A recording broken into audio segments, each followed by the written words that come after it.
welcome to our new studio. We are actually trying the studio out. It's at a gym. It's a local gym, and the lady who bought the gym used to be in, I think she was a paralegal. She was also a mayor of a city. She's done so much, and she just knew that the community needed something like this for local people to come and broadcast stuff. So, okay, we're going to start with some songs. So hopefully you have the song sheets. We're going to start with Behold What Manner. So I changed lyrics, and it's kind of fun to do so. Oh, we're in D, sorry. And I'm not the greatest singer in the world, and I have just learned guitar, but I have been practicing all week. My husband, what are you doing over there? I'm playing. But you're not going to come over here and play? Oh, come on. My guitar doesn't have a strap. Oh, okay. I have to sit. Well, next week I'll get my husband over here, but he's going to play with us right now.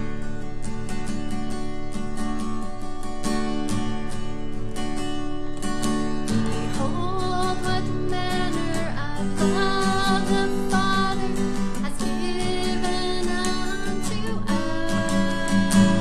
Behold what manner of love the Father has given unto us,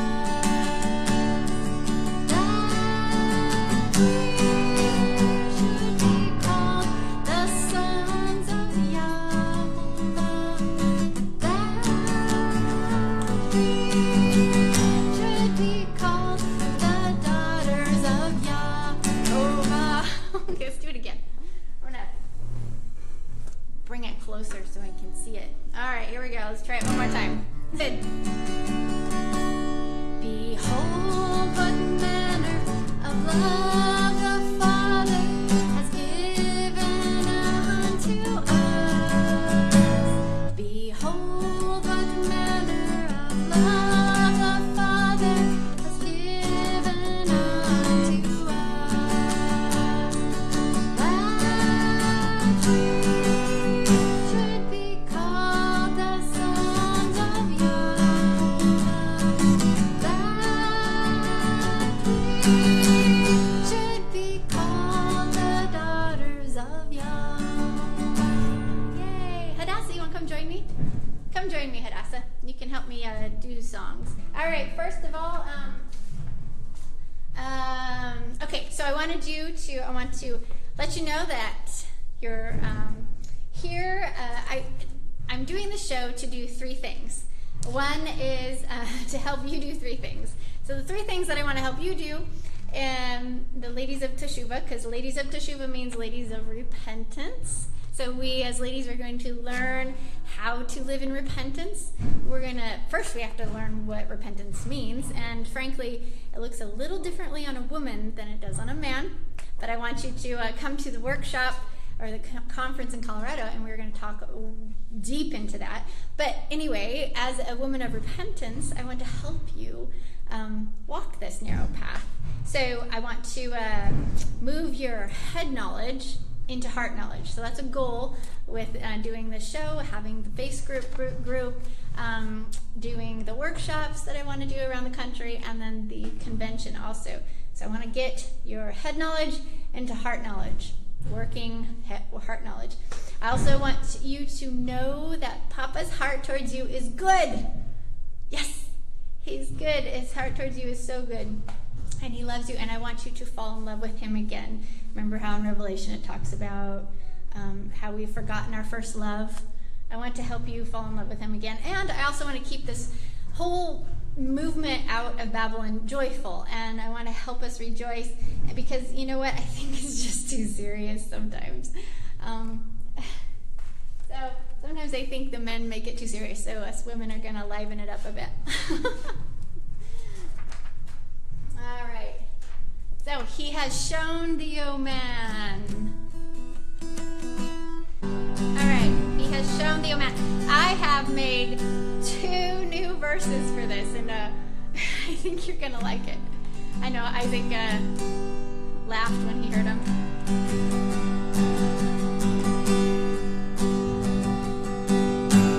He has shown me, O man, what is good, and what doth Yahweh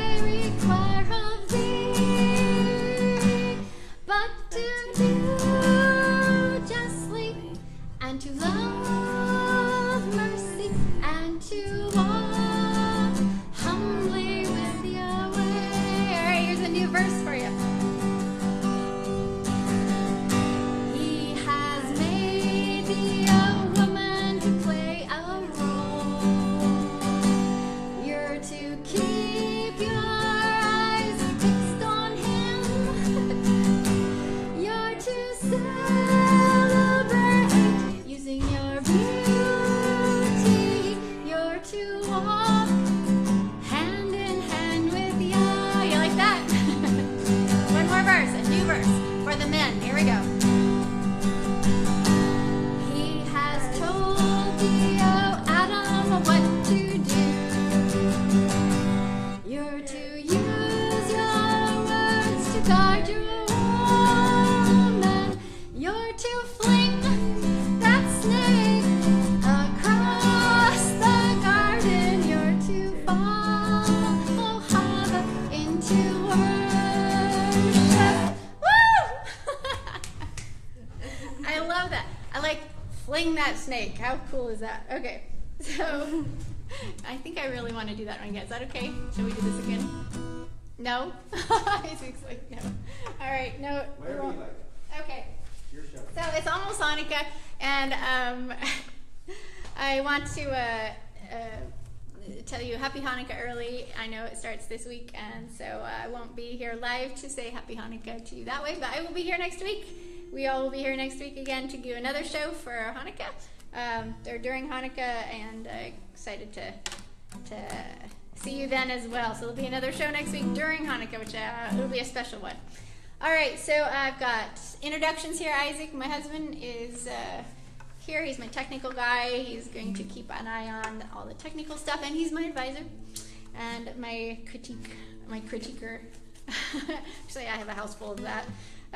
Maggie, my older daughter, she's 18. She's sitting back there with her phone where she likes to be, and she is keeping an eye on the feed and making sure everything online is working. And the sound is good, so she's plugged in back there. And Hadassah is right here. She is going to help me sing. She's going to write some scriptures on a whiteboard hopefully today, and she's going to dance us out of the service today. And I am your entertainment for today. This is a songbook that I'm making, but the little cartoons were made for me by a man named Corbin Hilliam. He's in the East Coast somewhere, and he did a whole few clip art CDs for me a long time ago for a company I had, so these are being reused. It's amazing. Family. Okay, so I've added 3 choruses to Family. I think you might like this one too.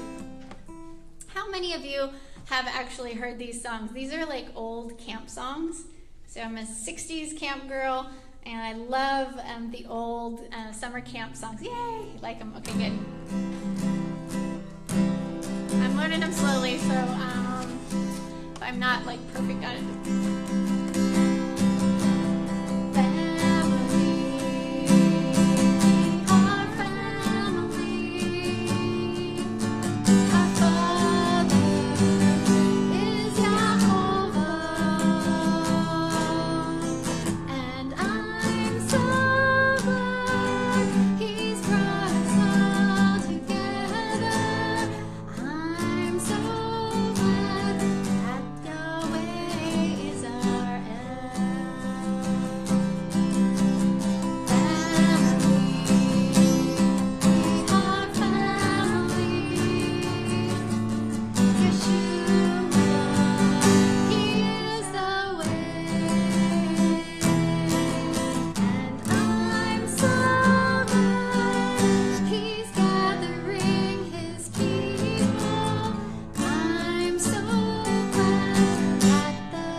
becoming one. Maybe I need to tweak the end of that, but yay, you like that song? That was a good song. I like that song. It's one of my favorites. When I was at summer camp, working at summer camp, all the staff would be sitting in the back, or even all the kids. It didn't matter. I was a girls' counselor and all kinds of things. And everybody would be sitting there with their arms around each other, and they'd be swaying back and forth. It was one of those final songs of the evening. And by the end of camp, you just felt like, oh, you just loved everybody. So I think that Israel needs some love. I think they need to embrace each other instead of being so, petty and getting their panties in a bunch when you say something or preach something they don't like. There's certain things you go to the wall for, absolutely, and there's other things that, you can have your differences and still sit in the back row of the campfire bowl and put your arms around each other and sway back and forth and go, man, this is family. So I think this movement needs some help learning how to be family. Because there sure is a lot of bickering, and I'm kind of sick of it. I'm sure you are too. We sing between songs here. Got one more song for you, but before we do that, I'm going to give you a few announcements. Yeah, there's just so many differences. I think that there's differences with the protocols of how to do this walk. And like I said, I really think there are some things that we should go to the wall for and say, I can't compromise on these things. But you could even probably try to figure out how to do that in love and be like Yeshua. I think the thing is we just don't. I don't think we really think about the love each other aspect enough. I think we're too busy focused on head knowledge and not enough on heart knowledge. And when you're looking someone in the eye, Hadassah, come here. So when I'm looking Hadassah in the eye, I'm looking right at her and I'm having a conversation with her. My heart is going to be a lot softer towards her in that conversation if we have a difference than if I'm just online and I just go ahead and just bash out something that says, no, you're wrong and I'm right. So I really think this is just one of those hard situations that we find ourselves in right now at the end of the age is as the scattered are coming out of the nations, they're everywhere. They're all over the world coming out. And, we're finding each other online mostly. Most of us live in isolation or just with a few people around us, but not even then. That can be a really hard situation because if you don't get along with the people you're kind of nearby, then what do? You have no fellowship. And which sometimes is a good thing. Sometimes you don't want to be a part of those fellowships because they're poison. And that's okay. You don't have to, just because somebody says I keep Shabbat doesn't mean you have to sit on their couch every Shabbat and eat of them, okay? So know you have freedom to come and go. It's about you and Papa, how do you say that? Foremost. Yeah, I guess that was what I wanted to say on that. So hopefully we can learn how to love each other despite some little petty differences, and we can be light and help the rest of the family find the narrow path in a way that they're going to want to go on that narrow path, All right. 1, 2, 3. So also, does anybody want to be a guest on my show? I mean, some of you might be able to come here. I don't know. If you want to, then great. But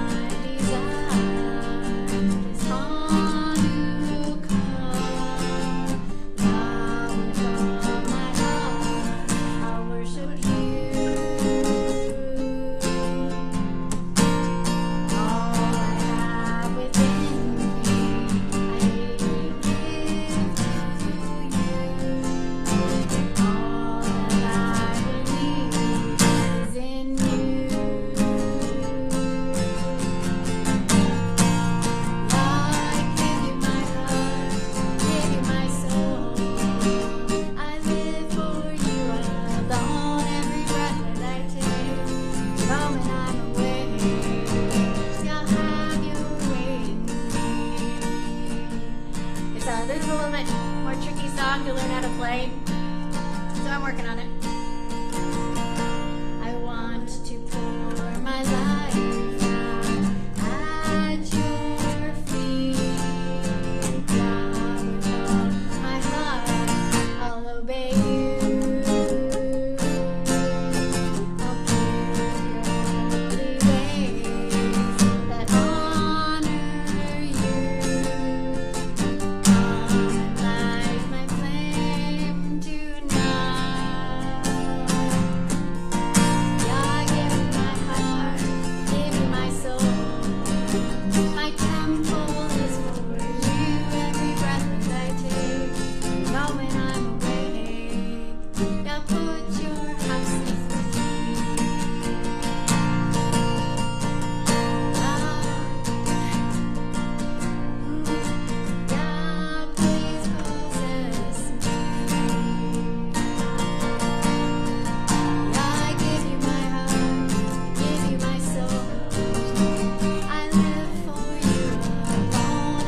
possess me.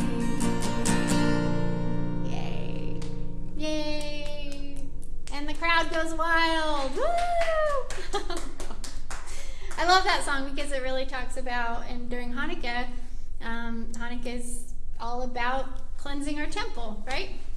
And so it's a song that just helps us remember that we want Yahweh Elohim to live in our temple, and we want Him to possess our house, because our hearts are a house for our God, and we get to choose which God we want to live in our house. Right, Hadassah? Yeah. So we choose either Yahweh Elohim, Yahuwah Elohim, King of the universe, the Melech Tzedek, the creator of all things. We can choose Him to be living in our house, or we can choose a plethora of other gods, which basically comes from Hasatan. So we don't want Him. We want to make sure and cleanse our heart and have Yehovah live in our heart. So, yay. Thank you for singing with me. Yay. Here that I'm going to show you. I take this to all my workshops, and this is how I do offering. Not only do I have a little store that the ladies can purchase a few things from, but I have my little Hippy bag and a little Hippy purse inside. And so I say, well, if you'd like to donate to me or give an offering today, then it goes right in here. I don't even want to see it until the end of the day. So if you would like to give a little offering today, you have to do that online because you can't reach through the phone, right? So there is... you can go to our website, and there's a partner page, and you can find a way to make a little donation there. I will figure out how to make this a little bit easier, but anyway, if you would like to give offering, I really need that. I thank you for your encouragement and for supporting me with your words and your affirmation. It means a lot, because a lot of times it feels like I'm just speaking into the darkness and there's no response back, especially when I was just doing it without the ladies' Facebook group. So this is helping a lot. I'm starting to feel a lot more support, and I know it's being blessed, and it's going to get even more blessed as we all kind of work together to help spread the news about how to walk this path of repentance. Go close. There we go. Okay, that's all. Okay, put it down. Okay. There we go. That's good. Okay, so we have some guidelines here at the show and here on the Facebook group, and that is,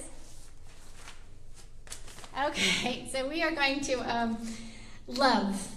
So you got those Matthew 22, 34 to 40, and 1 Corinthians 13, 1 to 8 and 13. I just want to remind everyone that Yeshua said, love with all your heart, all your soul, all your mind. He said to love Yehovah first with all of that, with all your everything. And he said to love others and as you love yourself. So I want to make it really, really super clear that here on this group and here on this show, we are all about that. So how you love Yehovah is you do what he asks you to do, right?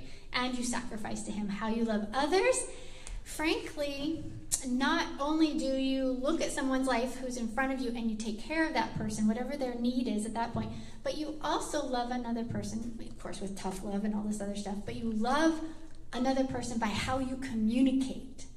It's huge. So if you communicate in love to try to get your point across, that's how you love. So yes. So yes, conviction. Absolutely. Yes, chutzpah. Yes, absolutely, chutzpah. And yes, strength. But love and manners. Okay? So we have to have manners, and that is part of how you are going to love each other with manners. So I say this, very, very fun. Don't get your panties in a bunch if I say something you don't like. Okay? All right, ladies. So if you have something you disagree with me on, that's totally fine. I just ask that you hear me all the way out to the end before you make your judgment. And if you decide that doesn't work for you, then that's not my problem. That's Papa's problem. And like I say all the time, you have da'at that comes into your head. This is data. And the data is supposed to move your heart into yada. So the data has a purpose. The data is to move your actions and your heart towards Papa, to fall in love with him, to obey him, this sort of thing. So if by chance the dot that I share or somebody else shares, if it's not like working for you, if it doesn't seem to be, if it doesn't register, if it's not, all lining up with what you believe, then that's okay. Just put it back, in your head and say, Papa, bring that back when you're ready to, if it's for me. So, do you understand what I'm saying? So don't get your panties in a bunch of people. Okay. I have something to show you. I have 3 things. So I have 3 things I'm going to show you. So I love doing show and tell. So here's Isaac. Isaac's actually going to come into the screen. Check it out. There he is. All right. So I'm going to show you a banner that I made for Hanukkah. All right. Let's just, there, we can take this off. Okay. Here, Hadassah. Can I have that too? Good. Okay. So there. See?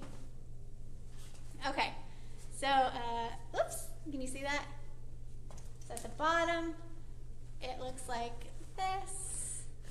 Has little tassels. It has tassels on the bottom. There you go. Okay, so he's going to hold that there for a second.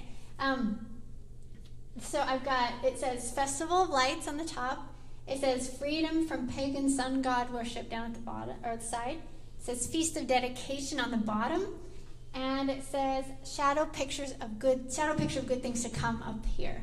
And then on each corner, I have a little printout so that I would remember when the feast came around, that I would remember what the feast was about. So, like up here, there's a little thing I wrote and printed out. It's about the Festival of Lights. So Hanukkah is all about the Festival of Lights. So I wrote out what that means. So, and then next year, when we go into Hanukkah again, then I'm like, oh, what was Hanukkah about? Well, it's a festival of lights. So I have a little printout right here. And that's a little pocket I made. And then on this side, we have another little one, right? And this is, are you doing okay, Isaac? You can put your arms down for a minute. Okay. That's the Feast of Dedication. So I wrote out a little thing about the Feast of Dedication and what Hanukkah is about with dedication. That goes in that little thing up here. I was going to put it right back.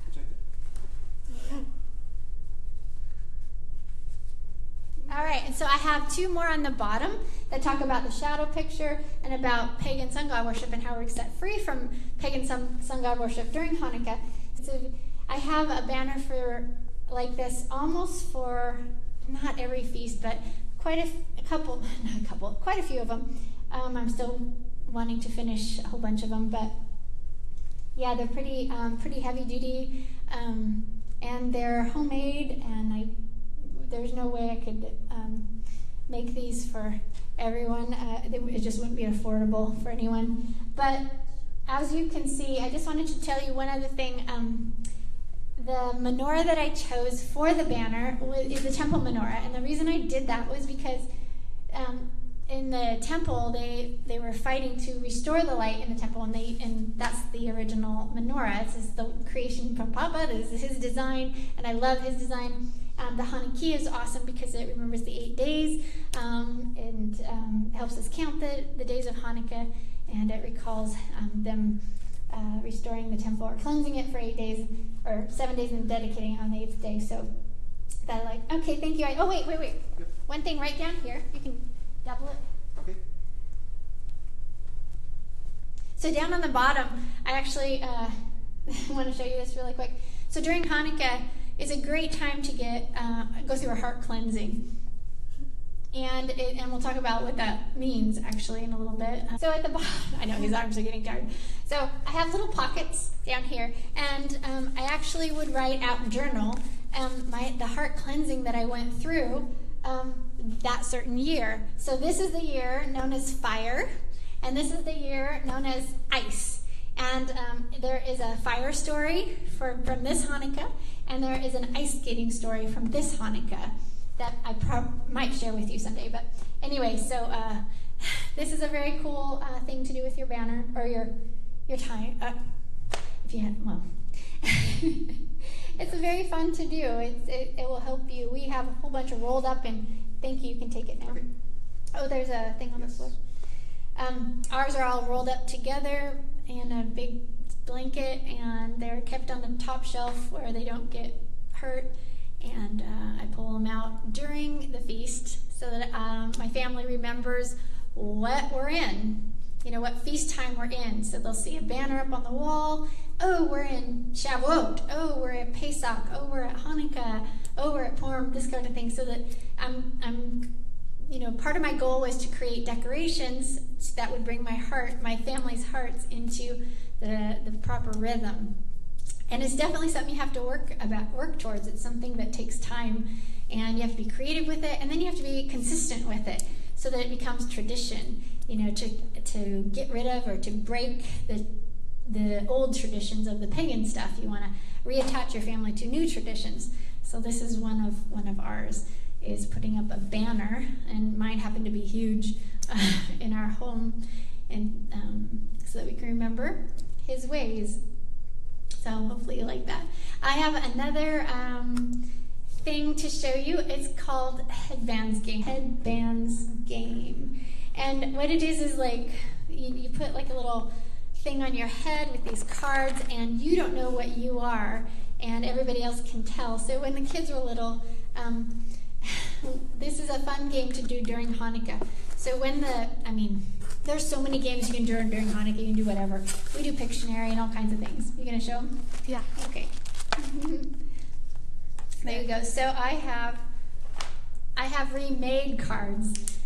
It's like I have nothing to do, right? This is what I do. But I remade cards to be for Hanukkah. So I have I'm a treasure box, or I am light. This would be I am light. Okay, so here I would put, so if we were playing the game, then I would put this right here. Okay, so she doesn't know what it says, but I do, and so the family doesn't. So you're going to ask me a question. I'm going to try to tell you without saying it. I'm going to try to help you. Is it food? No, it's not food. Is it a thing? No, it's not a thing. Yes, it's a person. Is it Judah? No, not Judah. Messiah? Nope. Antiochus? Nope. She's thinking of all the people in our Hanukkah skit. Nope. And so then you go like this, and you keep going like this until she finally gets it. And you go around the room, so everybody has one, and you go around, and so you only get one question, I think, each time, and then you get your second question the next time around. So, no, Hadassah, it is, I'm going to just give it to you. Who is the light of the world? Yeshua. Yay! Yeshua! So anyway, that's something you could probably even just make and not even buy Headbands Game. But anyway, that is an idea. That is an idea. How do you do gifts during Hanukkah if you choose to do gifts? So this is a big deal because Christmas, I don't even like saying that name. I'm sorry saying that word, but it is all about the gifts, and it's all about gluttony. It's all about, it's just, so,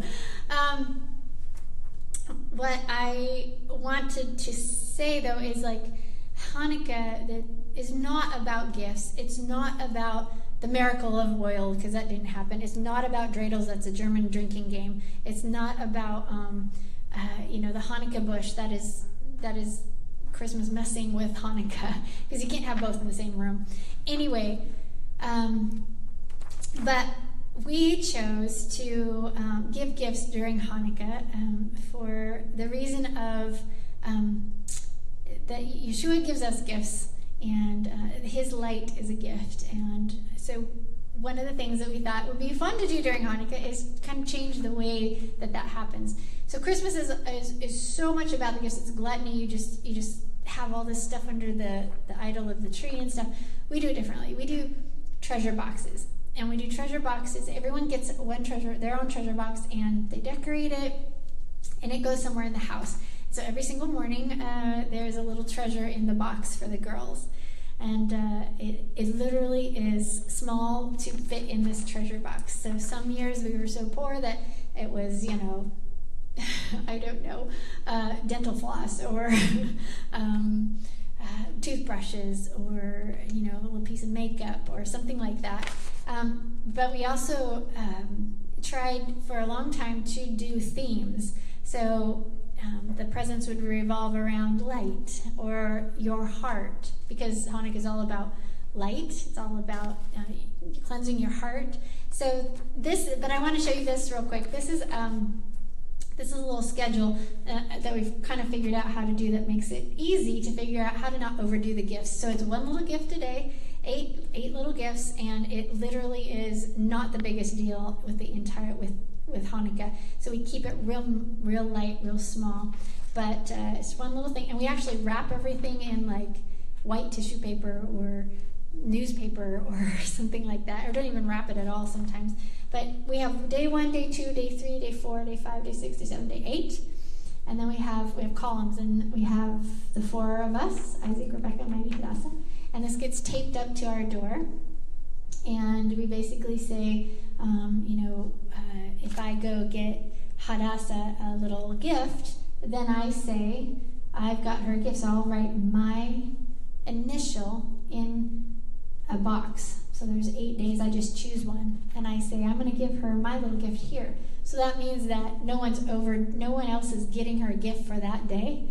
And so once all these are filled up, then we're done.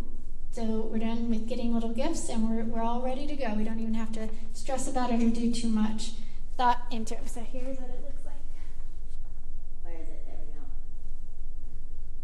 You see, there you go. All right, so you see that? Anyway, so a lot of people do gifts during Hanukkah, and I just wanted to show you kind of how we do it, to keep it very minimal, to keep it not something that becomes gluttony or something that even looks like Christmas. Is totally different. So it's a nod towards your heart. It's a nod towards helping our kids feel like it's a trade up. Because remember, I talk about a lot, it's a trade up. You have to help the heart trade up, because the heart will never trade down. So if the heart has been attached to pagan holidays such as Christmas, if it's been attached there and you remember all these beautiful, the sights, the sounds, the smells, all those beautiful things, your heart is attached. And if there is nothing for your kids' hearts to attach to that's better, they're going to they're still going to be attached to the memories and the nostalgia that they had over the pagan holidays feast. So anyway, this is an attempt to help them come along. I think it's on our website too. If you dig in articles, it might be there. We'll see. Okay, so the Lord's Prayer. It goes, Our Father, who art in heaven, hallowed be thy name. Thy kingdom come, thy will be done, on earth as it is in heaven. Give us this day our daily bread, and forgive us our debts as we forgive our debtors. And lead us not into temptation, but deliver us from evil. For thine is the kingdom, the power, and the glory forever. Amen, right? That's what we all grew up with, right? Actually, part of that, the last part of that, isn't even in the original Hebrew. So we wanted to go back and look at what is the original prayer that Yeshua told us to pray. We want to pray that. We want to speak that. So we're going to learn that together. We're actually going to learn it in Hebrew. So that is my absolutely one of my favorite lines, is the heart will never trade down. It will only trade up. So as moms, as wives, as women who are going to lead our families into proper worship, that is really, really super important to remember that, and as we create environments to help the heart trade up. All right, so Our Father in heaven. This is how it reads in Hebrew. Our Father in heaven, may your name be sanctified. May your kingdom be blessed. Your will shall be done in heaven and on earth. Give us our bread continually. Forgive the debt of our sins as we forgive the debt of those who sin against us. Do not bring us into the hands of a test, and protect us from all evil and peril. Amen. Okay, so that is the Hebrew Matthew version. And Nehemiah Gordon has a book about this if you want. I think I showed it last week. But our Father in heaven, the Hebrew meaning of that is, he is the Father of all people. To be a father, what does that mean? It means to raise, to teach, to provide, to protect, to save. He reproves, to reward. For example, Yahweh, who is the Father in heaven, he married Israel. And then Israel had children, right? And then children and her actually had other lovers. He divorced her. He did not abandon her children, but he provided a kinsman. Yeah, so Israel, the one he married, divorced her later, so she had other lovers. But he promised a kinsman redeemer to bring her children back into his family, and this is what a good father would do. Okay, so our Father in heaven. So when we say that, there's a lot of meaning back through that we're saying there. And then the second line we're going to do today, which we talked about last week, is, may your name be sanctified. So the sanctification, like we talked about last week, is a call to action. It's actually, we do something to sanctify it. We can do three things to sanctify it. We can proclaim it, as in say it, speak it, use it, swear by it, bless it, and restore it in the world. So when I write books, when I speak, when I talk to people, I'm saying his name, which means I'm proclaiming his name. And then number two, you can exalt his name, which means you praise his name at every opportunity. You sing about it. You rejoice in it, and you don't withhold credit when credit is due to him and to his name. So today we sang about it, and we'll praise his name in a little bit. I'm going to tell you something wonderful that happened this week. And then number three, the third way that we can sanctify the name is we can do good deeds in his name. So the idea is that like right doings, like righteousness. Righteousness means basically right doings, and the one that told us what the right doings are that we should be doing is Yahuwah. So we do good deeds in his name and do what he tells us to do, and we have to be really careful that if we do something and we say he told us to do it in his name and he didn't actually say to do it, that's so not good. So you don't want to do that. All right. So here we go. We're going to learn it in Hebrew. It says Avenu Shabbat Mayim. There you go. So Avenu Shabbat Mayim. That is our Father in heaven. Avenu Shabbat Mayim. All right. Avenu Shabbat Mayim. Avenu Shabbat Mayim. Yit Kadesh Shemcha. So Avenu Shabbat Mayim Yit Kadesh Shemcha. Yit Kadesh Shemcha means may your name be sanctified. Avenu Shabbat Mayim Yit Kadesh Shemcha. Yay! That's the first two lines of the Lord's Prayer. It's called the Avenu Prayer in Hebrew.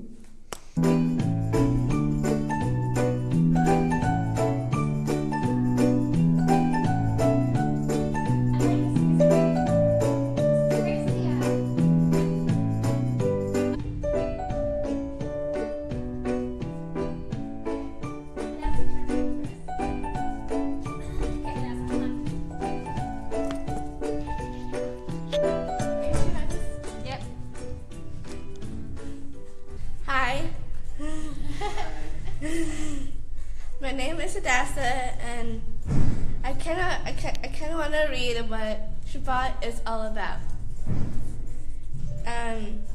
It says, "Work for 6 days, but the seventh day is a day of rest." And here's a verse that I wrote down in the Bible. In Exodus 28-11, it says, "Remember the seventh day by keeping it holy. 6 days you shall labor and do all your work. But the seventh day is a Sabbath to Yehovah, your Yahweh.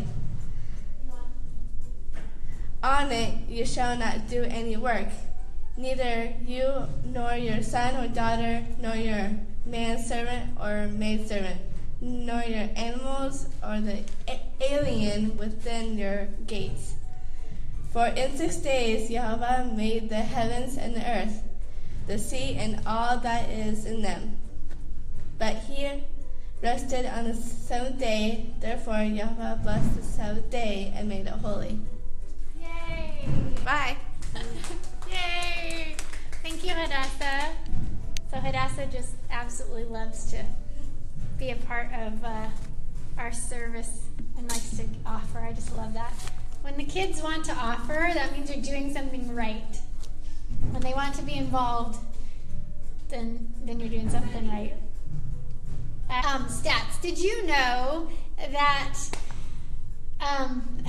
let's see, Statista, I think it is the premier place in America that does stats, so statistics. They have a statistic for 2017 Christmas, how many Americans are going to actually be celebrating Christmas this year and how many are not. And in the stats that came out just last week, for 2017, 90% of Americans that they polled said that they were going to be celebrating Christmas. And only 5% told them that they were not going to be celebrating Christmas.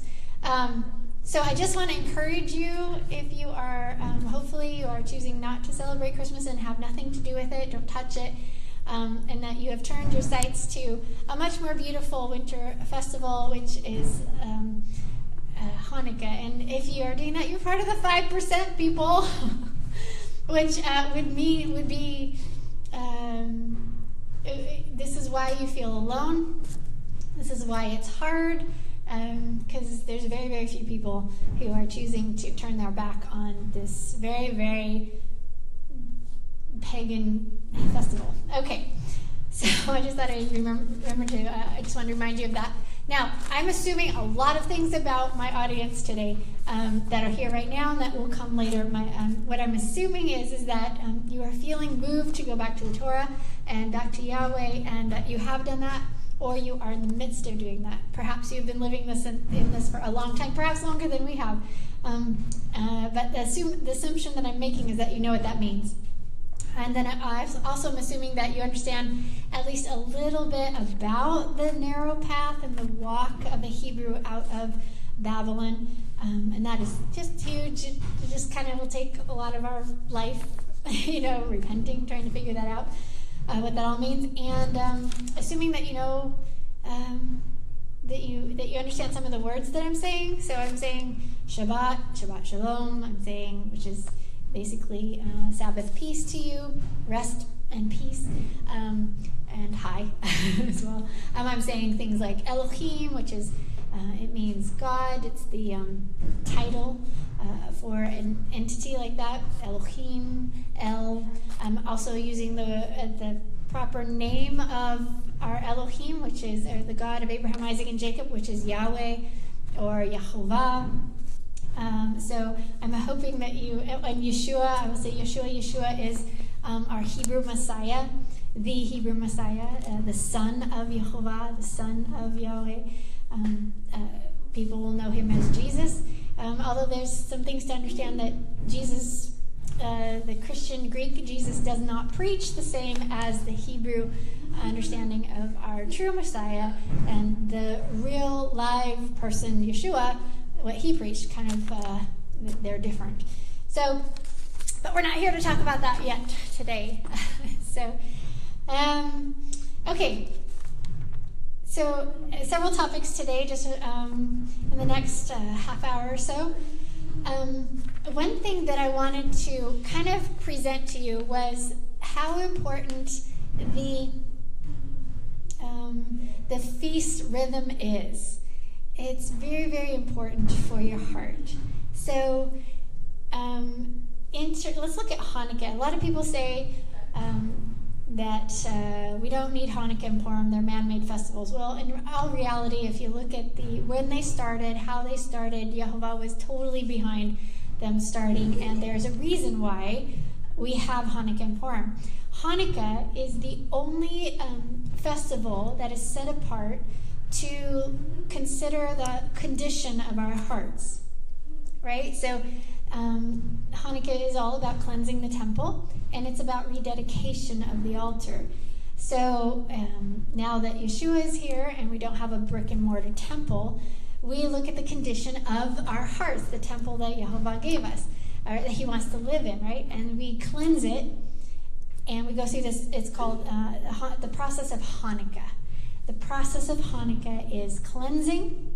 So looking at your temple, is there any idols in this temple that I need to get rid of? Looking at that, cleansing it, and then rededicating it on the 8th day back to its original purpose, so that at Purim, we can hear the Ruach, and the Ruach can tell us how to prepare to meet the King, right? How to receive the work of Yeshua. How are we going? We're going to get ready to receive the spring feast. So we have Hanukkah and Purim to help us get prepared to receive the spring feast. And the spring feast is all about, the work of the Lamb, the work of Yeshua. So the blood and eating of him, and how to get him in us, and the hope for a future harvest. So we're going to get cleansed. Then we're going at Hanukkah. We're going to get rededicated at Hanukkah, preparation. Then Purim, we're going to be prepared again, how to prepare to meet the King, how to receive. What do we need to do? And then in the spring, we're going to learn to eat of Yeshua, and we're going to receive the things that he wants to give us in the spring feast. And then that prepares us for Shavuot. Shavuot is all about covenant. So we're going to enter covenant on Shavuot. We're actually going to enter into an agreement, an official legal agreement on Shavuot. And then the fall feast, we're getting prepared to be with our groom, right? Our bridegroom in the fall. So in the fall is all about, the happily ever after consummation and having and living together. And we're actually going to meet the King then. So here you have this beautiful progression of these annual feasts. And I see a huge connection with Hanukkah and Purim in this progression, in this rhythm. Without cleansing your heart and rededicating it, you're not ready for the spring feast. Because spring feast is all about getting Yeshua into you, and you can't have Yeshua in you if you're full of idols, right? And Shavuot is all about, coming into this commitment and getting the Ruach HaKodesh to fill you. The Ruach isn't going to want to live in you, can't live in you if you're full of idols. So Hanukkah is extremely important as you look at preparing for the rest of the feast that year, for the year, is to get your heart prepared and be in a good place for the King to want to be and to put his Ruach. And then Purim, again, beautiful with learning how to come before your King, learning what the King likes. And then you're going to receive the work of the King, and then you're going to enter covenant with the King, and then you're going to meet the King, and you're going to live happily ever after. How cool is that? I mean, what a wonderful progression. And if you have never heard that before, well, there you have. Right there. So, all right. I hope that that made sense to you. That's one thing that I wanted to just kind of cover real quick. If you don't know what you're supposed to be studying throughout the course of your year, I would like to suggest to you that Yahweh already has a lesson plan for you. The lesson plan? What lesson plan does he have for us? Is it the Parsha?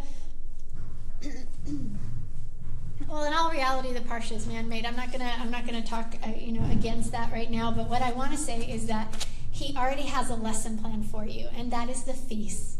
So what we do is we look at the upcoming feast and we say, all right, Papa, now let's go into that. Let's teach me this. Teach me about this feast. And this is what he wants to talk about at this time of year, is Hanukkah.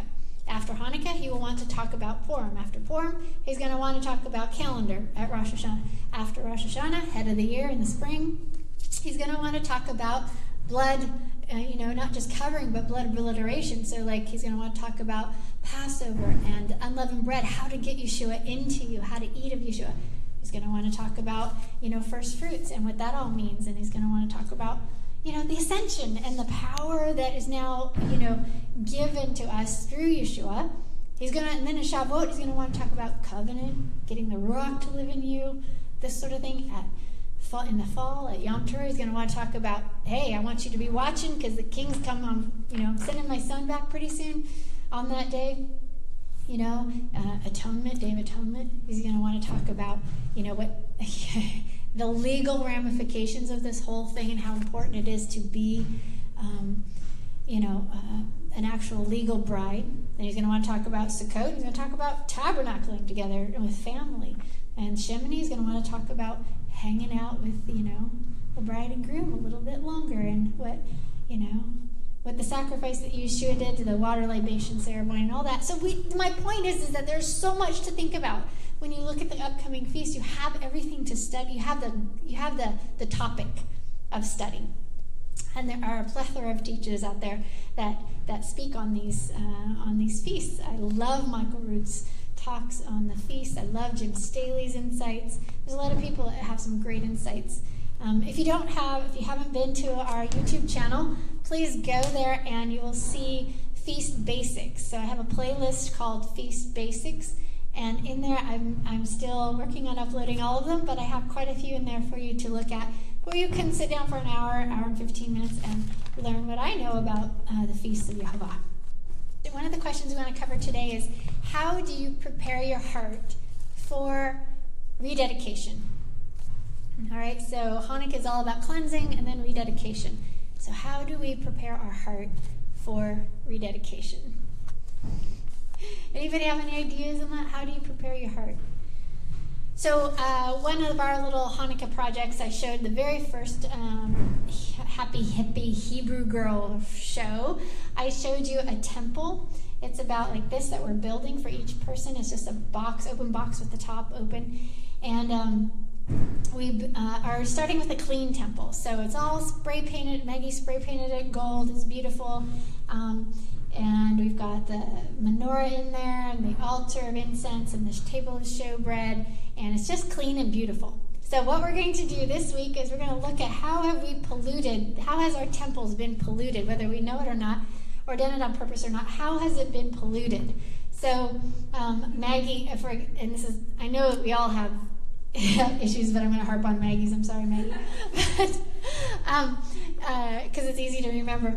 In her temple, she has been setting up kind of like almost some idols to superheroes, the superhero movies and stuff, and I'm going to pick on Spider-Man. So in the temple, it's just a little, I know, Maggie, I'm sorry. I know, I'm going to pick on Spider-Man. But in her temple, it's going to be all beautiful, clean, and then she's going to start looking at how it's been polluted. So on the side of her temple walls, she's going to start putting up posters of all the superheroes. And this is clutter. This is other gods in his face. And so she's going to do that. There's, maybe some, tea bags littering the floor. I don't know. Isaac's going to have a bunch of coffee cups everywhere because he's just addicted to, this coffee. So this is one way that we're going to look at our temples and what idols have we been setting up? What do we need to look at to get rid of? And Grant, trust me, I know that you can't get rid of those in 1 week. But the 7-day period is so amazing to be able to begin to look at, you don't have to do it in 1 day. This is the other wonderful thing about Hanukkah versus Christmas, is that Hanukkah is 8 days, and he knows that your heart needs some time. I've had cleansing that the Ruach has brought me, and I didn't expect it. I wasn't planning on it. It was something that she just brought me, and I walked into it like the first or second day of Hanukkah, and by the end of Hanukkah, I was very ready to rededicate my life and my heart to Yehovah on the dedication day, on the 8th day. So that you don't always have to try to make it work. If you're open to the Ruach doing it, she will totally lead you into a heart dedication, or cleansing and rededication time. I want to also another thing to look at on preparing your heart for the dedication, for being dedicated, is we have a rabbi, and we have just one rabbi. It's Yeshua, and Yeshua is the one we're supposed to be like. So it's a great time of year to take an audit of our life and say, am I like Yeshua? Do I do what Yeshua does? So something that I came up with is a little Melchizedek priest hand workbook. And this, I have it online as well as in a book form, but this is $12 online. And basically, it helps you do an audit of your life. So let me show you.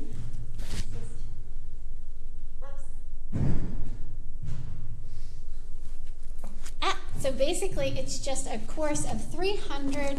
It's just a simple thing. It's 315, let me see. 324 questions that basically just, are you living like Yeshua? Now, I know that sounds a little daunting, but I walk you through how to approach this in a healthy way. But, Yeshua did not worry, and he didn't have any fear. So here's the text. And does this generally describe me? This does not describe me at all, or I don't know what this means, or yes, I need help with this.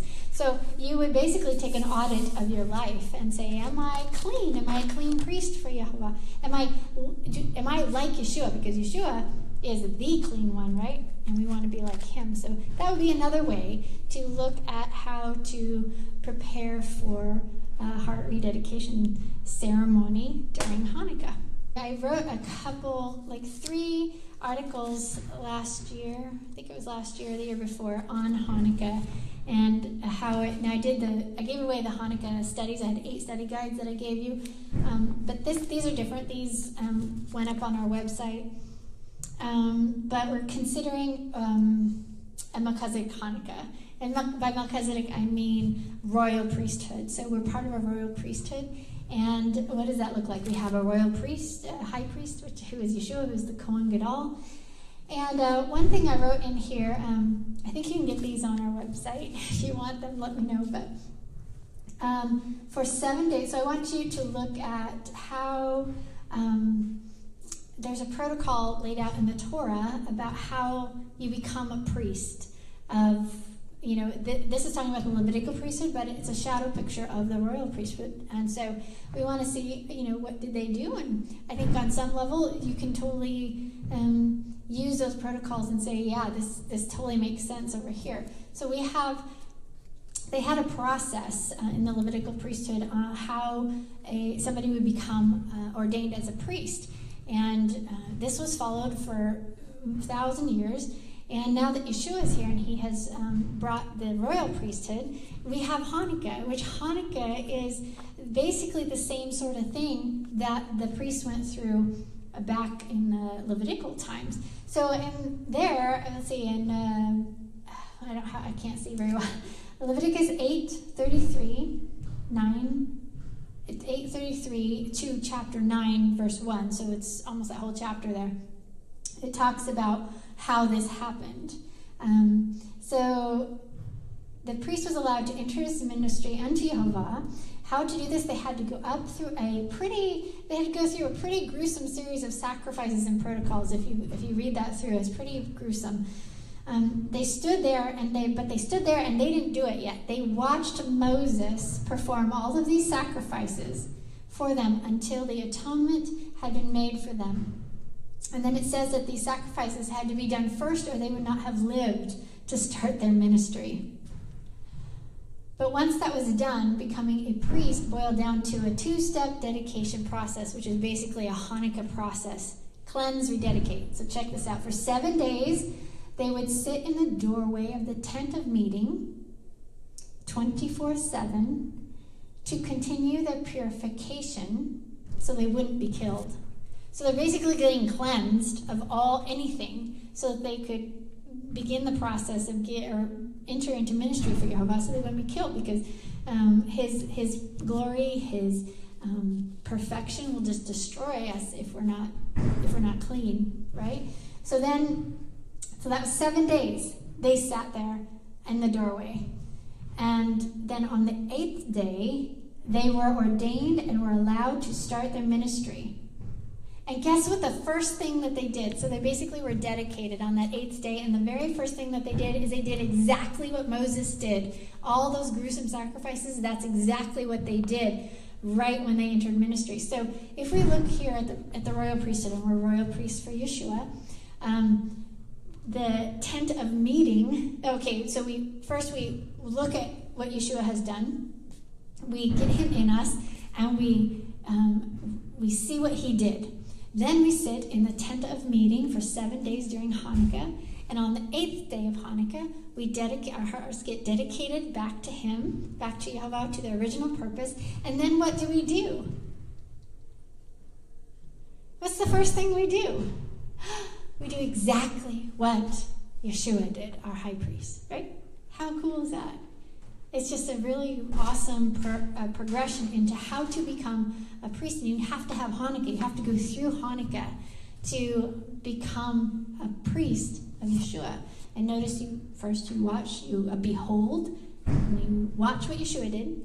Then you sit in the tent of meeting, getting cleansed and purified and cleansed, or whatever, for 7 days of Hanukkah. And then on the 8th day of Hanukkah, you rededicate your life to Yehovah, basically ordained into priesthood. And then what's the first thing you do? You start doing exactly what Yeshua did. And to know what that is, this will help you do an audit of your life. To find out, what did he do? What did he love? What did he not? What did he choose to speak about? What did he choose? How did he love? And this will help you. So there you have a beautiful understanding of the process of Hanukkah, that all people who want to work for him and his kingdom need to go through this process of Hanukkah. This is the true Hanukkah.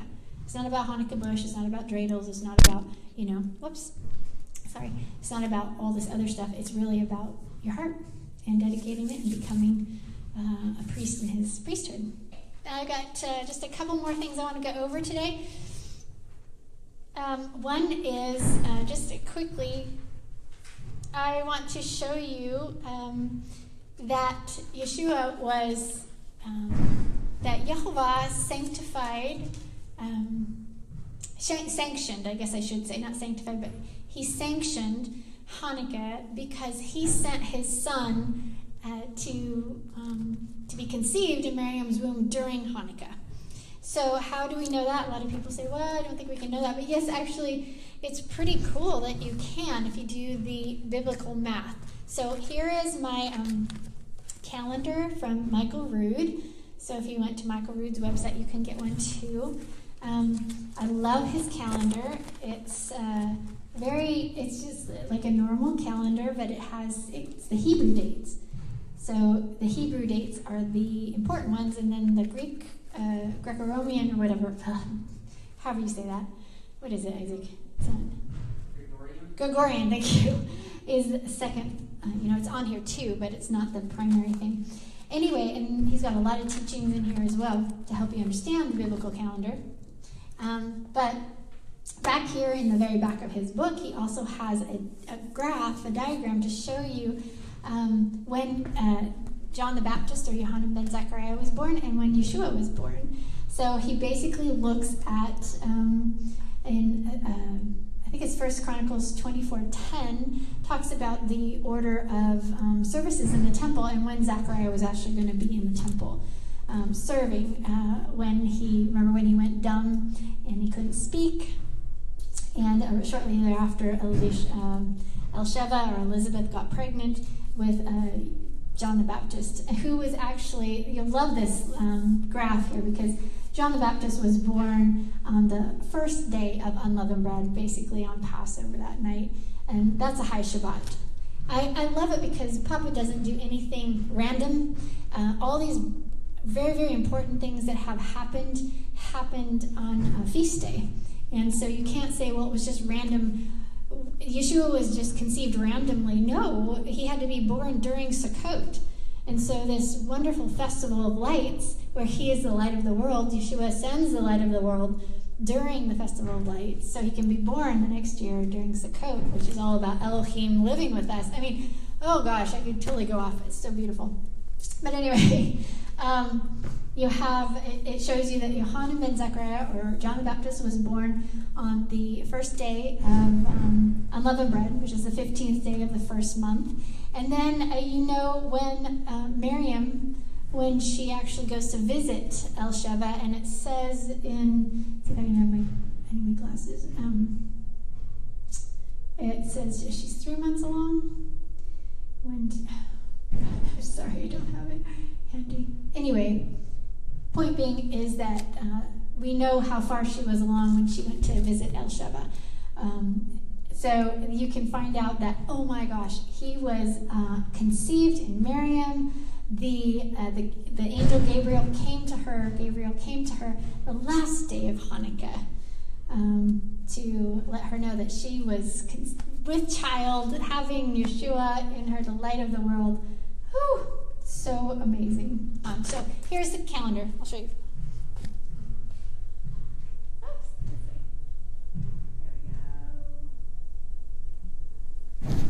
So you'll have to get that to really be able to explore it, but I just want you to know that Hanukkah is all about the festival of lights. It's about the light of the world coming in to light up our darkness and to light us up so that we also can be light and spread this good news of the gospel of the kingdom. Yes? All right. And the crowd goes wild. Woo! Okay, well, someday we will all be in a place where there are so many people and you're going to hear the crowd go wild. Isn't that going to be neat? Oh, I'm so excited. Because I'm kind of tired of the silence. I feel like there's so much silence. Like, we just all need to be in the same place and screaming the same thing. Yeshua, yay! Yehovah, yay! I'm going to give everything to do that. I can't wait. I want to hear the house come down. I'm tired of the quiet. Oh. Maybe I'm just not in the right place. I don't know. Anyway, okay. All right, so just a couple more things today.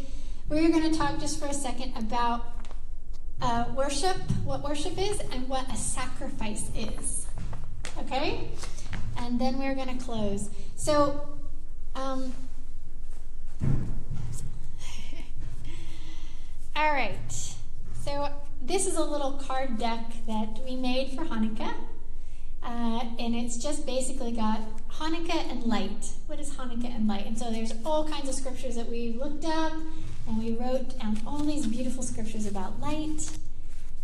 And then the next section, we have all the scriptures that we could find about cleansing ourselves from idolatry. So Exodus, and this is something Hadassah was going to do. Hadassah, can you and Daddy do this board? And I'm going to read the text, and you guys can write it. It's getting chilly in here, isn't it? Yeah, I'm getting cold. I might have you bring me my coat, maybe. Will you do that? Okay, so Exodus 20, verse 3, it says, "You shall have no other gods in my face." Right? Exodus 20:4-5. So Hadassah is going to write all these down, and then I'm going to show it later, and you can pause the video and write them all down. So Daddy's going to write them down and then give it to you. And then you can write them down. All right. So Exodus 20:4-5 says, "Do not make for yourself any graved image or any likeness of anything that is in heaven above, or the earth beneath, or that is in the water under the earth." There you go. Ooh, can I have that?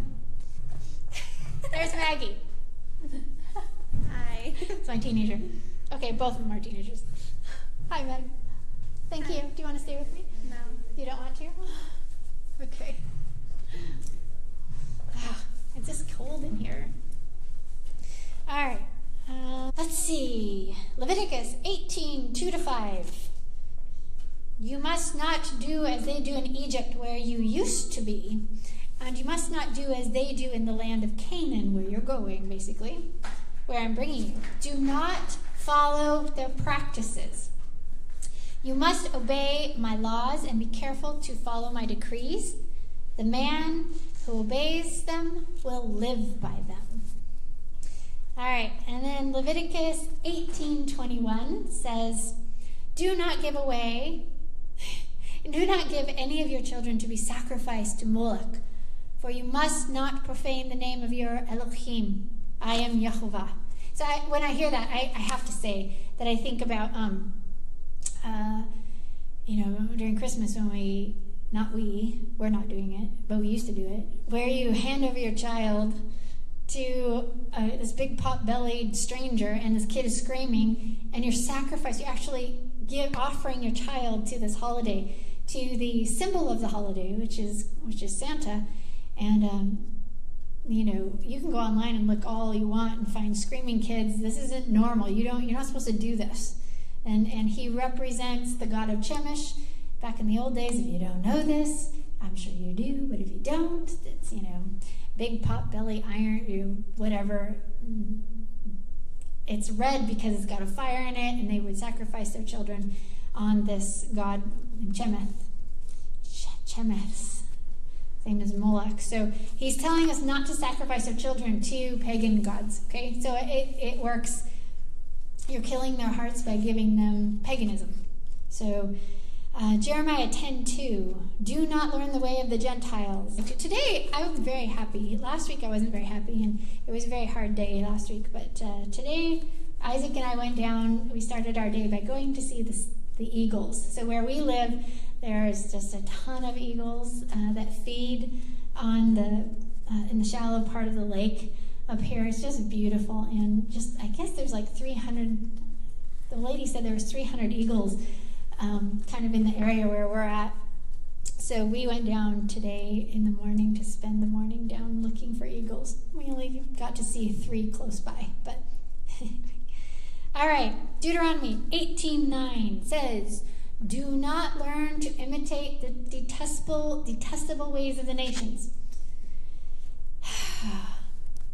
Do not learn to imitate the detestable ways of the nations. Yep. All right.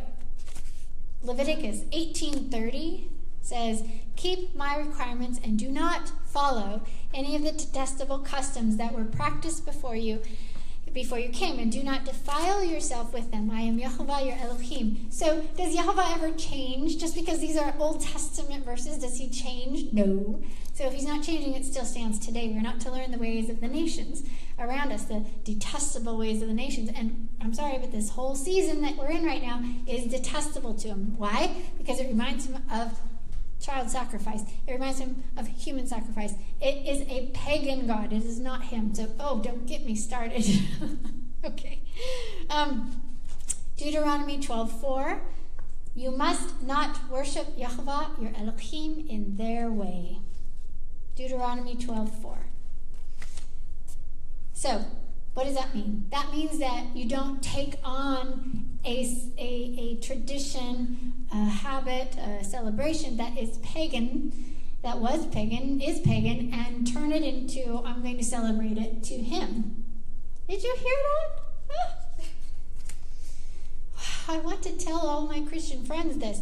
You must not worship Yehovah, your Elohim, in their way. Okay, so that means you don't say, well, I want it to be about this, so it's going to be about Jesus. No, it's not about Jesus. He said, do not learn this way, adopt this practice, and then say you're going to do it to me. That you don't do that. He said, don't do it. So I think that it's just ridiculous. I don't see how you can't read all this and skip over and say, well, he must mean differently today, that somehow this is these holidays, Christmas, Sunday worship, Easter, all this is now washed in the blood and it's clean. No, it's dirty. It's always been dirty. It's not clean. It's pagan to the core, so get your hands off of it. Right. And don't say you're going to do it to him, because that makes him mad. He's jealous. Remember, he's a jealous God. Okay, let's see. Deuteronomy 12:30-31 says, be careful not to be ensnared by inquiring about their gods. Oh, we're going to do some more on this. Saying, how do these nations serve their gods, and we will do the same. Why? I don't even know why that thought would ever come to mind. You must not worship Yehovah, your Elohim, in their way. because in worshiping their gods, they do all kinds of detestable things that Yehovah hates. They even burn their sons and daughters in the fire as sacrifices to their gods. Okay, so just because we don't do exactly that today doesn't mean that we don't do that, actually. Okay, we're not doing that. We used to do that. Other people doing that right now, right? I'm trying to help people understand, ladies understand that is what's happening when you offer your children to Santa, to the story of Santa, to the rhythm of Christmas, to the Christmas tree and all this. This is what you're doing, is you're actually offering your children as a sacrifice. Because what's going to happen is they're going to get entangled in this holiday to the point of the extraction process is going to be incredibly hard and very unlikely. Though I totally believe that the Ruach HaKodesh is completely capable, as we can all see in our own personal lives. But you're sacrificing your children, so you're going to ensnare them. You're going to help to ensnare them in the traditions and the all the things that entangle you in that holiday. That's what you're doing. You're going to teach them that this is okay from day one, from little.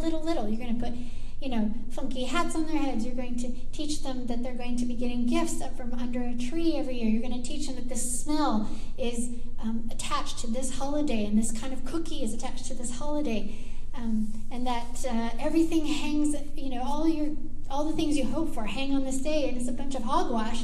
So you're handing them over to the evil one. So you're sacrificing your child on the altar of this God. Do you see what I'm saying?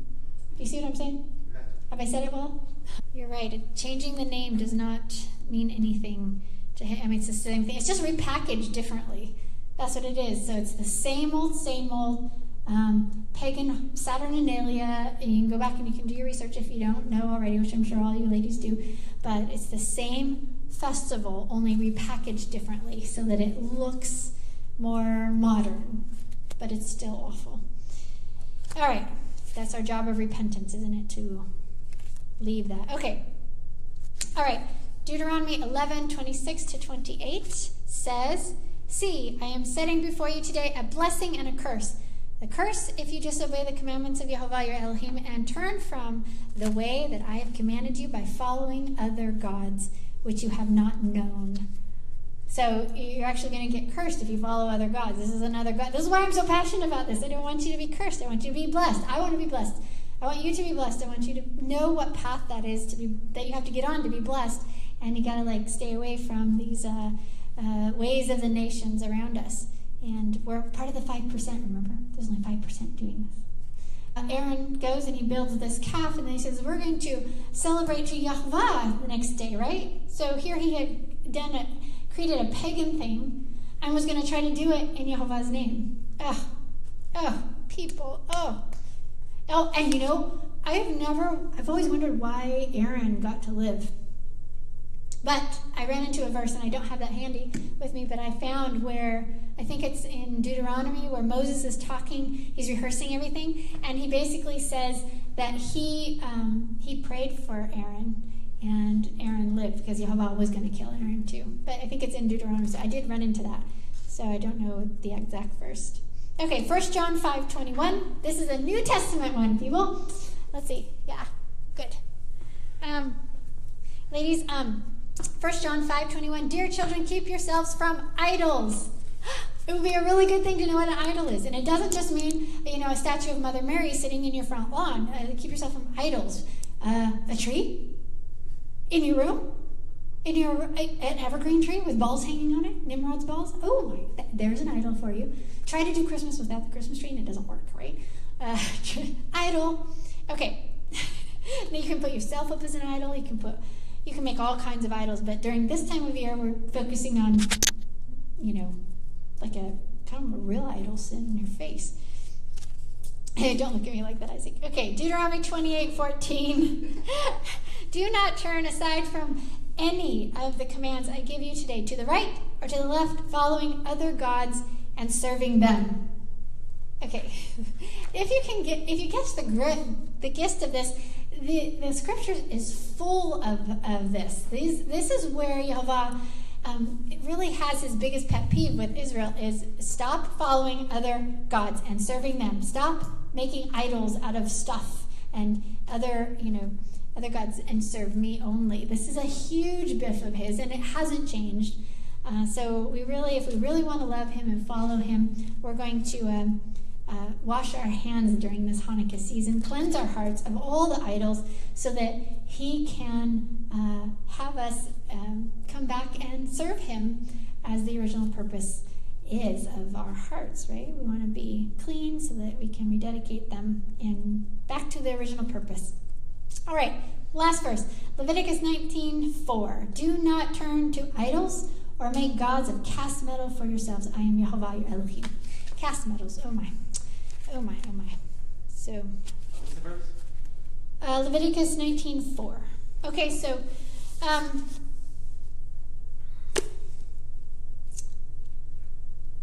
we're going to look at just real quickly, what worship is and what a sacrifice is. Because this is really important when it comes to Hanukkah, because, the idea of idols in our heart that we're going to cleanse and going to cleanse our heart of these idols, we have to, we set up idols in our heart by worshiping something other than Yehovah. So what is worship?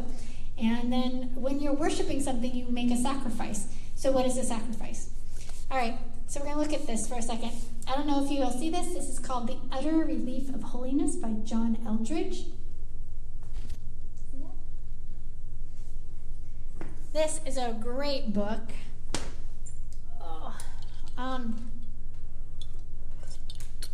As is his CD that is also called the same. 172. So I'm going to read to you just a little bit. 172. There we go. Because he has really nailed it on the head as to the definition of worship and sacrifice. On page 172, he says,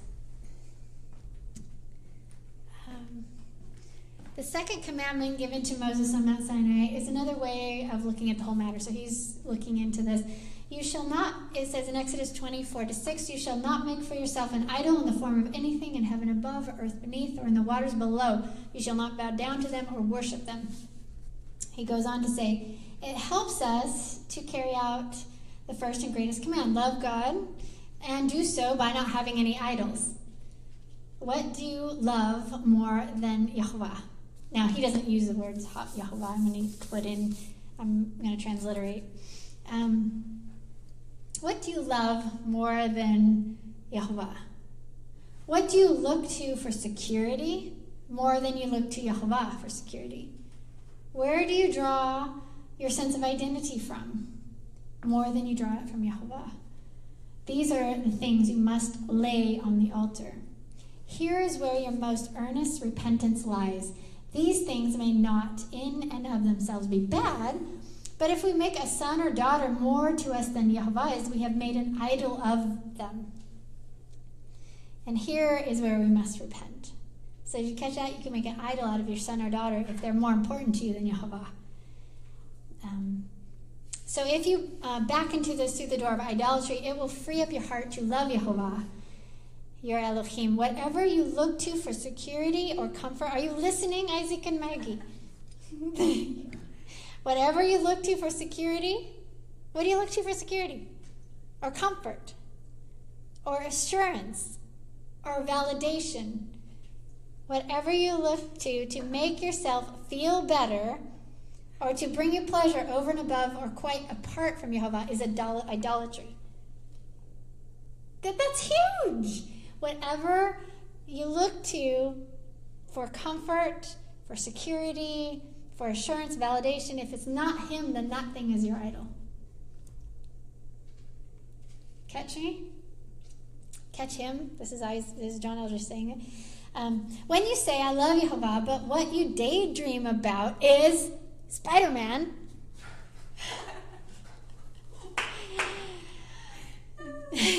Is what you're going to eat or drink, or what about what you're going to eat or drink tonight about is what you eat or you're going to drink tonight, or Spider-Man, then you've got an issue. When you say, I know Yehovah is my provider, but all your hope and confidence is in your own career, or lack thereof, That's idolatry. It happens anytime we look to anything over Yehovah as a source for life. So did you catch that? Idolatry happens anytime you look to anything over Yehovah as a source for life. So, if idolatry is the big issue, because loving God is the first commandment, it follows that our repentance ought to be focused mostly on the idols that we have in our lives. So that's what we're going to do during Hanukkah. We're going to focus on what idols do we have in our, what are we turning to for life? And that's what we have to get rid of during Hanukkah. That's what we're going to get cleansed from. Whether or not we use a cuss word is nothing compared to the fact that we love something more than we love Yehovah. So let's get our priorities straight, people. You can go ahead and condemn somebody for, having a cuss word here and there when you've got a big plank in your own eye because you're celebrating Christmas. Okay, let's get this straight. All right, here we go. Idols always take us back to issues of the heart. An idol always takes us back to the issue of the heart. It's perfect because this is all about, Hanukkah is all about the idols that are set up in our hearts. Whether we, that's where the action is in our hearts. That's where real transformation takes place in our hearts. All right, then he goes on to say, this might help. Idolatry involves sacrifice. So whenever you have a sacrifice, you have serious idolatry. Okay? All right. He gives an example. When you have a family that is absolutely famished for the love of a father, because he spends all his time at work, you have idolatry. He has made work his God, his Elohim. He is worshiping his work and the money or the prestige or the power that it gives him, and he is sacrificing his family to get it. Whenever you find someone absolutely wrung out emotionally, spiritually, physically, you want to ask, what are you sacrificing yourself to here? So watch for the sacrifice. What is being sacrificed? And you can follow that trail right back to the idol. I just want to ask you, what are you sacrificing to? And then we're going to look back, along that trail and find out, oh, there's an idol there. So sacrifice, what is a sacrifice? A sacrifice is something that you are, like John Eldridge says, it's something that you are giving in trade for life. That's a sacrifice. So you're giving something in trade for life. So back in the old days, during the time when they were sacrificing their children in the fire, the reason why they were doing that was not necessarily because they wanted to, but because it was a sacrifice. It was something so important to them. It was something that it meant something to them. And they were going to give this thing that meant so much to them to this God in trade for life, in trade for a harvest, a good harvest, for good weather, for, whatever blessing they were trying to get. They were trading this very crucial, beautiful, wonderful, very important thing to them. They were giving it. They were sacrificing it in trade for life. So what is it that you give in trade for life? That you can follow right back to, there's an idol there. Okay, so that's what you're going to really look at this week as you enter Hanukkah is, what are you sacrificing? Okay, so worship. What is worship? Well, let me tell you, worship is not an hour-long praise service at some church somewhere. That's not what worship is. In the Hebrew thought, worship is doing your faith. So worship is actually living out the right doings that Yehovah has asked us to do. Most people don't understand that they're making this sacrifice to the God of Christmas because they don't see it like that, because they've decided that Christmas is good. They've tried to wash it in the blood, and they've said, no, that's not what it means to me. It means, it's all about Jesus' birth and stuff. But you have to go back to the original, where Christmas came from, and find out that you can't restore it because it never came from somewhere good. Hanukkah, on the other hand, is it came from somewhere good, and all the things that have been added to it that are not really good, that are not part of it, that kind of get us sidetracked into dreidels and all the other stuff, you can actually clean Hanukkah up and restore it. That's the job of a priest, is to restore the good things, restore the true things. So we want to do that for Hanukkah, but I'm trying so hard, and I think we all try to share with those that we love that, really do love the Messiah. They do want to celebrate his birth. They do want to follow the King. They just don't realize that, some of them don't realize that Christmas is it's from another God. It's not from Yahweh. It wasn't ordained by him. So I think that's the challenge for all of us, is figuring out how to approach this with people that we love. And, sometimes people will say, they'll make a choice. They will actually make a choice that says, I don't care. I want it anyway. Christmas is huge. I mean, you all know how, it's got huge claws in everyone. And it truly would be a huge thing for someone to let go of. I think, I really, really think that is the one thing that would be, is the hardest thing for someone to let go of, to walk this path, because it is so entrenched in our society. It's in every movie, pretty much. We'll be watching a movie in June, and there's a mention of it or whatever, and I'm like, there it is again. It's in everything. What? Oh, Maggie says it's not in Spider-Man.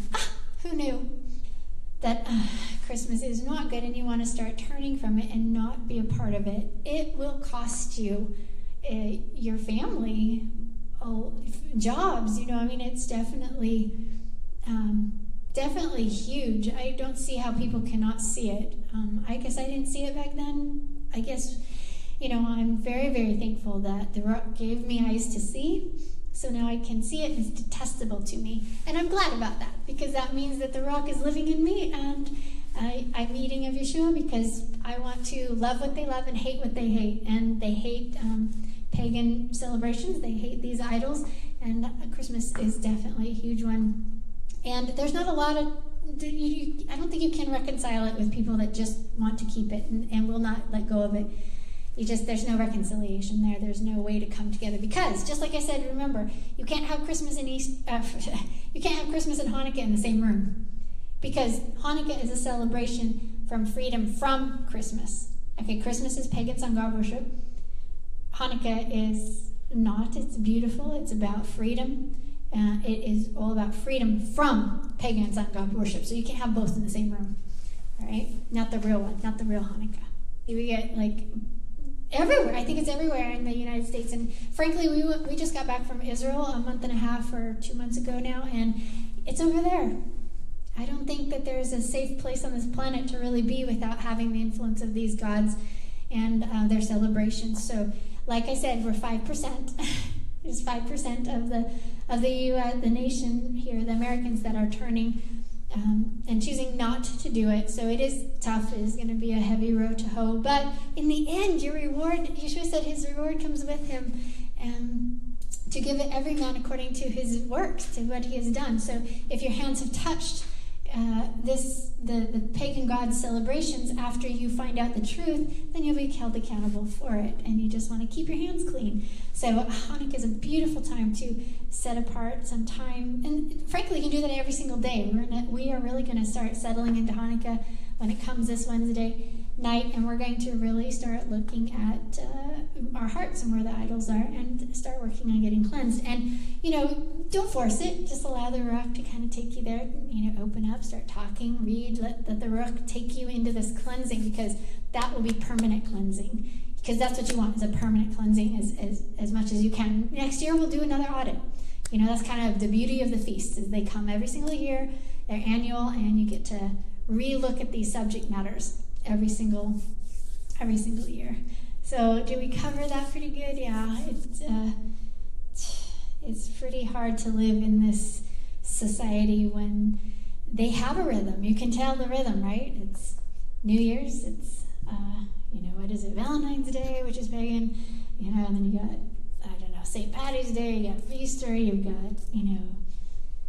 all this, what is it, Memorial Day, then 4th of July, then they're always pushing the next thing. Then you got Halloween, then you got Thanksgiving, then you got Christmas, then you got, it's just this, and Sunday worship on top of it every week. But, with YHVH and his ways, he's got a rhythm, and it's 2 streams. It's 2 rivers. Which one do you want to be in? I want to be in the one that's going to give life, and is going to give happily ever after. That's the one I want to be. That's the narrow path. So, 2 rivers, 2 paths. Wide is one, narrow is the other. It's 4:12. Oh, I was going to end it. I need a big clock. That's one thing I need in here. Okay, so why don't you go ahead and hit our goodbye music. Hadassah, you can come dance for us. And we are going to go ahead and pray you out. All right, Yehovah Elohim, King of the universe, the Melech Tzedek, Creator of all things, our Papa. I ask for your Ruach HaKodesh to come and fill up the hearts of those who are gathered here online. We are your Israel. We are the children of Israel. We are part of Ephraim. And today we actually got to meet Judah, who came in the door as we were filming here. And he's excited to see and be a part of what we're doing. You are bringing the 2 houses together. Well, thank you for that. Yehovah Elohim, I pray blessings on your name, O great King. I pray blessings on Yeshua's name and on him. I pray blessings on and bless the Ruach HaKodesh for all the work that she is doing on our lives. Thank you so much for giving us eyes to see and ears to hear. Thank you, Papa, for not forgetting us and for picking us out of the nations and doing what you said you were going to do, which was you were going to call us back out of the nations. And here we are, willing to follow you, wanting to follow you. Oh, Papa, I ask that you give Casey all the things that she needs to walk with you in this new path that they are on. And help them to continue this and give them the courage and the strength and the wisdom to know how to walk with you in a way that you are pleased with, the way that blesses you, in a way that will get them to the happily ever after. Thank you, Yehovah, for Casey. Thank you for Janice. Thank you for Sharman. Thank you for Sherry. I know I'm going to forget someone who's been online today. Thank you for Maggie. Who else is on today? Melissa Jewel, another Melissa Cox, and Marcella. And I'm sure there'll be some other people joining later. Tiffany comes to mind. And I keep hitting. Yehovah, I ask that you fill each one of these ladies with your Ruach HaKodesh. When you walk them into a time of cleansing and rededication this Hanukkah. And I ask with all my heart that their families will have the opportunity and the choice through their lives, through their light that they're shining into their family. Perhaps their family's not all on board, like many of ours. At least we can give them a choice and help them, choose. Please be with them as they shine brightly in their corner of the world, in their darkness, the dark area where they are. May they burn brightly. And may in the end, may Yeshua be so pleased with them. May he run to them and put his arms around them and say thank you. And may they have a beautiful moment together as they reunite, they unite in the kingdom to come. And I'm just so excited for that day. I can't wait.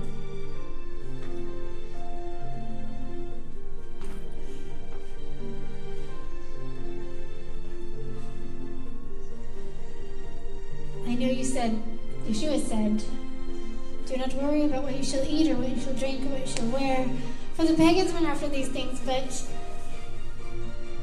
seek first his kingdom, and all these things will be given to you. Let us keep our eyes only on you, not on anyone else, not on men, not on family,